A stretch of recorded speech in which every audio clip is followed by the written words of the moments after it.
ओम नमो भगवते वासुदेवाय। ओम नमो भगवते वासुदेवाय। ओम नमो भगवते वासुदेवाय। ओम नमो भगवते वासुदेवाय।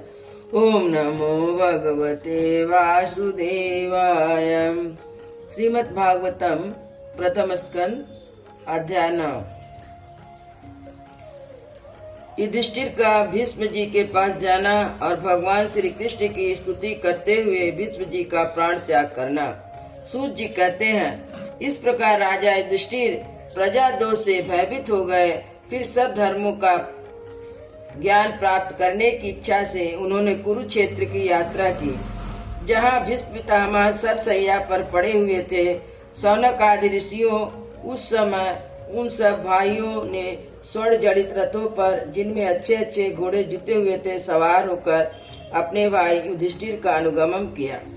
उसके बाद व्यास, धौम आदि ब्राह्मण भी थे। शौनक जी अर्जुन के साथ भगवान श्री कृष्ण भी रथ पर चढ़कर चले। उन सब भाइयों के साथ महाराज युधिष्ठिर की ऐसी शोभा हुई मानो यक्षों से गिरे हुए स्वयं कुबेर ही जा रहे हों।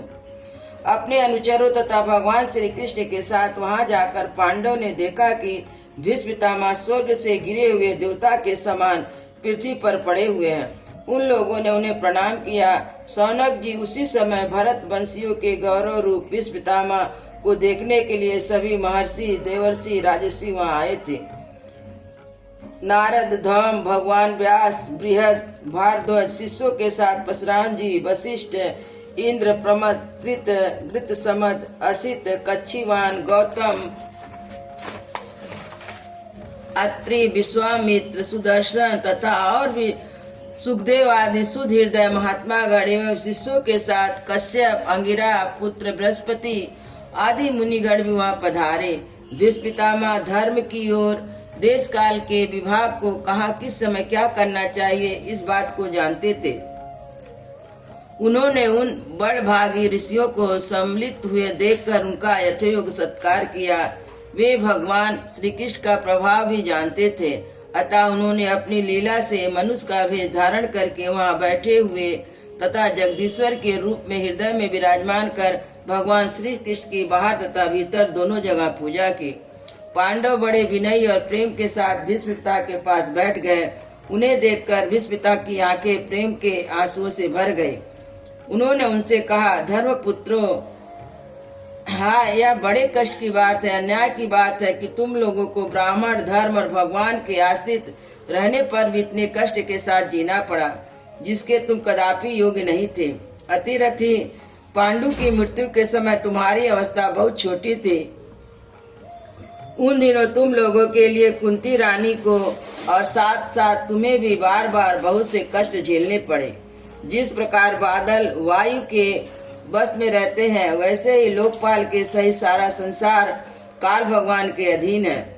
मैं समझता हूँ तुम लोगों के जीवन में ये जो अप्रिय घटनाएं घटित हुई है, वे सब उन्हीं की लीला है। नहीं तो साक्षात धर्मराज राजा युधिष्ठिर हो, गदाधारी भीमसेन और धनुर्धारी अर्जुन रक्षा का काम कर रहे हो, गांडीव धनुष हो, स्वयं श्री कृष्ण सुहृद हो, भला वहाँ भी विपत्ति की संभावना है। ये काल रूप श्री कृष्ण कब क्या करना चाहते हैं, इस बात को कभी कोई नहीं जानता। बड़े बड़े ज्ञानी भी इसे जानने की इच्छा करके मोहित हो जाते हैं। युधिष्ठिर, संसार की ये सब घटना ईश्वर के अधीन है। उसी का अनुसरण करके तुम अनाथ प्रजा का पालन करो, क्योंकि तुम इनके स्वामी और इसे पालन करने में समर्थ हो। ये श्री कृष्ण साक्षात भगवान है। ये सबके आदि कारण और परम पुरुष नारायण है। अपनी माया से लोगों को मोहित करते हुए यदि वंशियों में छिप कर लीला कर रहे हैं। इनका प्रभाव अत्यंत गूढ़ और रहस्यमय है। युधिष्ठिर, उसे भगवान शंकर, देवर्षि नारद, स्वयं भगवान कपिल जानते हैं, जिन्हें तुम अपना ममेरा भाई, प्रिय मित्र, सबसे बड़ा हितु मानते हो, तथा जिन्हें तुम्हें प्रेम बस अपना मंत्री, दूत, सारथी बनाने में संकोच नहीं किया, वे स्वयं परमात्मा हैं। इन सर्वात्मा, समदर्शी, अद्वितीय, अहंकार रहित, निष्पाप परमात्माएं ऊंच नीच कार्यों के कारण कभी किसी प्रकार की विषमता नहीं होती। युधिष्ठिर, इस प्रकार सर्वसम होने पर भी देखो तो सही वे अपने अन्य प्रेमी भक्तों पर कितनी कृपा करते हैं। यही कारण है कि ऐसे समय में जबकि मैं अपने प्राणों तक का त्याग करने जा रहा हूँ, इन भगवान श्री कृष्ण ने मुझे साक्षात दर्शन दिया है। भगवत परायण योगी पुरुष भक्ति भाव से इनमें अपना मन लगाकर और वाणी से इनके नाम का कीर्तन करते हुए शरीर का त्याग करते हैं और कामनाओं से तथा कर्म के बंधन से छूट जाते हैं। वे ही देवादेव भगवान अपने प्रसन्न हास्य और रक्त कमल के समान अरुण नेत्रों से उल्लासित मुख के वाले चतुर्भुज रूप से जिनका और लोगों का केवल ध्यान में दर्शन होता है, तब तक यही स्थित रहकर प्रतीक्षा करें जब तक मैं शरीर का त्याग ना कर दूं। सूत जी कहते हैं, युधिष्ठिर ने उनकी यह बात सुनकर सरसैया पर सोए हुए भीष्म पिता से बहुत से ऋषियों के सामने ही नाना प्रकार के धर्म के संबंध में अनेक रहस्य पूछे। तब तत्ववेता भीष्म पिता ने वर्ण और आश्रम के अनुसार पुरुषों के स्वाभाविक धर्म और वैराग तथा राग के कारण भिन्न भिन्न रूप से बताए हुए निवृत्ति और प्रवृत्ति रूप द्विविध धर्म, दान धर्म, राजधर्म, मोक्ष धर्म, स्त्री धर्म, भगवत धर्म, इन सब का अलग अलग संक्षेप में विस्तार से वर्णन किया। सौनक जी इनके साथ ही धर्म, अर्थ, काम और मोक्ष इन चारों पुरुषार्थों का तथा इनकी प्राप्ति के साधन का अनेक उपाख्यान और इतिहास सुनाते हुए विभाग सा वर्णन किया। भीष्म पितामह इस प्रकार धर्म का प्रवचन कर ही रहे थे कि वह उत्तरायण का समय आ पहुंचा, जिसे मृत्यु को अपने अधीन रखने वाले भगवत प्राण योगी जन चाह करते हैं। उस समय हजारों रथियों के नेता भीष्म पिता ने वाणी का संयम करते मन को सब ओर से हटाकर अपने सामने स्थित आदि पुरुष भगवान श्री कृष्ण में लगा दिया। भगवान श्री कृष्ण के सुंदर चतुर्भुज विग्रह पर उस समय पीताम्बर फहरा रहा था। भीष्म की आंखें उसी पर अटक कर लग गई। उनके शस्त्रों की चोट से जो पीड़ा हो रही थी वह तो भगवान के दर्शन मात्र ही तुरंत दूर हो गई। तब भगवान के विशुद्ध धारणा से उनके जो कुछ अशुभ शेष थे वे सभी नष्ट हो गए। अब शरीर छोड़ने के समय उन्होंने अपनी समस्त इंद्रिय वृत्ति विलास को रोक दिया और बड़े प्रेम से भगवान की स्तुति की। भीष्म पिता ने कहा, अब मृत्यु के समय मैं अपनी यह बुद्धि जो अनेक प्रकार के साधनों का अनुष्ठान करने से अत्यंत शुद्ध और कामना रहित हो गई है, यदुवंशी शिरोमणि अनंत भगवान श्री कृष्ण के चरणों में समर्पित करता हूँ, जो सदा सर्वदा अपने आनंदमय स्वरूप में स्थित रहते हुए जो कभी विहार करने की लीला करने की इच्छा से प्रकृति को स्वीकार कर लेती है, जिसे यह सृष्टि परंपरा चलती है, जिनका शरीर त्रिभुवन सुंदर एवं श्याम तामल के समल सांवला है, जिनके सूर्य रश्मि के समान श्रेष्ठ पीताम्बर लहराता रहता है और कमल सदृश मुख पर घुंघराली अलके लटकती रहती है, उन अर्जुन सखा श्री कृष्ण में मेरी निष्कपट प्रीति हो। मुझे युद्ध के समय उनकी एक विलक्षण छवि याद आती है। उनके मुंह पर लहराते हुए घुंघराले बाल घोड़ों की टाप की धूल से मटमैले हो गए थे। पसीने की छोटी छोटी बूंदें शोभायमान हो रही थी। मैं अपने तीखे बाणों से उनकी त्वचा को बीध रहा था। उन सुंदर कवच मंडित भगवान श्री कृष्ण के प्रति मेरा शरीर अंतकरण आत्मा समर्पित हो जाए। अपने मित्र अर्जुन की बात सुनकर तो तुरंत ही पांडव सेना और कौरव सेना के बीच में अपना रथ ले आया। वहां स्थित होकर जिन्होंने अपनी दृष्टि से शत्रु पक्ष के सैनिकों की आयु छीन ली, उन पार्थ सखा भगवान श्री कृष्ण में मेरी प्रीति हो। अर्जुन जब दूसरे से कौरव की सेना के मुखिया हम लोगों को देखा, तब पाप समझकर वह अपने स्वजनों के बस से विमुख हो गया। उस समय जिन्होंने गीता के रूप में आत्मविद्या उपदेश करके उस सामायिक अज्ञान का नाश कर दिया, उन परम पुरुष भगवान श्री कृष्ण के चरणों में मेरी प्रीति बनी रहे।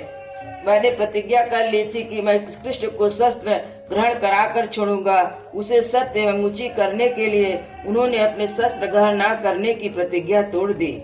उस समय रथ से कूदे थे और सिंह जैसे हाथी को मारने के लिए उस पर टूटता वैसे ही रथ का पहिया लेकर मुझ पर झपट पड़े। उस समय इतने वेग से दौड़े थे कि उनके कंधों का दुपट्टा गिर गया, पृथ्वी कांपने लगी। मुझ आतताई ने तीखे बाण मार मार कर उनके शरीर का कवच तोड़ डाला, जिससे सारा शरीर लहूलुहान हो रहा था। अर्जुन के रोकने पर भी वे बलपूर्वक मुझे मारने के लिए मेरी ओर दौड़े आ रहे थे। वे ही भगवान श्री कृष्ण ऐसा करते हुए भी मेरे प्रति अनुग्रह भक्त वत्सलता से परिपूर्ण थे। मेरी एकमात्र गति हो, आश्रय हो। अर्जुन के रथ की रक्षा में सावधान जिन श्री कृष्ण के बाएं हाथ में घोड़ों की रास थी और दाहिने हाथ में चाबुक, इन दोनों की शोभा से उस समय जिनकी अपूर्ण छवि बन गई थी, तथा महाभारत युद्ध में मरने वाले वीर जिनकी इस छवि का दर्शन करते रहने के कारण सारूप्य मुझको प्राप्त हो गए, उन्हीं पार्थसारथी भगवान श्री कृष्ण ने मुझे मरणासन की परम गति हो, जिनकी लटकीली सुंदर चाल, हाव भाव युक्त चेष्टाएं, मधुर मुस्कान और प्रेम भरी चितवन से अत्यंत सम्मानित गोपियां रासलीला में उनके अंतर्ध्यान हो जाने पर प्रेमों से मतवाली होकर जिनकी लीलाओं का अनुकरण करके तन्मय हो गई थी, उन भगवान श्री कृष्ण मेरा परम प्रीत प्रेम हो। जिस समय युधिष्ठिर का राजसूय हो रहा था, मुनियों और बड़े बड़े राजाओं से भरी सभा में सबसे पहले सबकी ओर से इन्हीं सबके दर्शनीय भगवान श्री कृष्ण ने मेरी आंखों के सामने पूजा हुई थी। वे सब के सब आत्मा प्रभु आज इस मृत्यु के समय मेरे सामने खड़े हैं। जैसे एक ही सूर्य अनेक आंखों से अनेक रूप में दिखते हैं, वैसे यह जन्मा भगवान श्री कृष्ण अपने द्वारा रचित अनेक शरीरधारियों के हृदय में अनेक रूप से जान पड़ते हैं। वास्तव में तो एक और सबके हृदय में विराजमान है ही।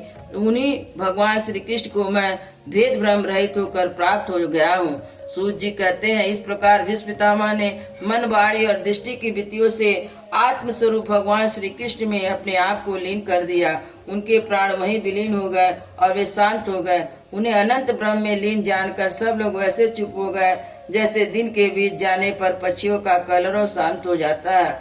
उस समय देवता और मनुष्य नगाड़े बजाने लगे। साधु स्वभाव के राजा उनकी प्रशंसा करने लगे। आकाश से पुष्पों की वर्षा होने लगी। सौनक जी युधिष्ठिर ने उनके मृत शरीर की अंत्येष्टि क्रिया कराई और कुछ समय के लिए शोक मग्न हो गए। उस समय मुनियों ने बड़े आनंद से भगवान श्री कृष्ण की उनके रहस्य में नाम ले लेकर स्तुति की। इसके पश्चात अपने हृदय को श्री कृष्ण में बनाकर वे अपने अपने आश्रम को लौट गए। तदंतर भगवान श्री कृष्ण के साथ युधिष्ठिर हस्तिनापुर चले आए और वहां उन्होंने अपने चाचा धृतराष्ट्र और तपस्वी गांधारी को ढाढ़स बधाया। फिर धृतराष्ट्र की आज्ञा और भगवान श्री कृष्ण की अनुमति से समर्थ राजा युधिष्ठिर अपने वंश का परंपरागत साम्राज्य का धर्म पूर्वक शासन करने लगे। अयोध्या श्री राम लला की जय, वृंदावन बिहारी लाल की जय, सतगुरु महाराज की जय।